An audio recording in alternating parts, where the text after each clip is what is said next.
Okay, this is a country that has also gone through points of supremacy based on where you're from. When the Irish came to the United States, they are quite white. So skin color wasn't the only feature and whatnot. And then they were often denigrated because of the color and texture of their hair. Made them a little bit different. Not the white Anglo-Saxon Protestant that actually had the greatest control in this country. When the Italians came over, there were derogatory terms to describe them as well.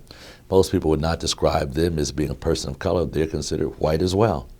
So we've had that challenge in our country that has not been limited to race, but also addresses issues of ethnicity and points of national origin. But it became easier when we think about it in terms of slavery itself.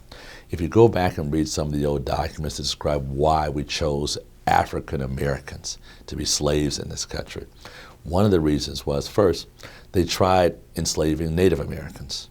There was enough physical distinction between Native Americans and those of European descent that were running the country to say that we can identify them, which will make it easier if they try to escape, easy to control, easy if they try to move around and so forth.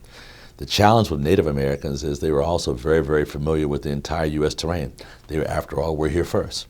And so fighting a war with them became very, very difficult to be able to enslave them, though some were. It was still very, very difficult to do and to hold them.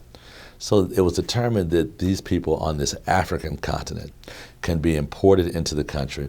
Their physical differences are easy to ascertain, and so it's a lot easier to identify them, which of course makes it easier to control them.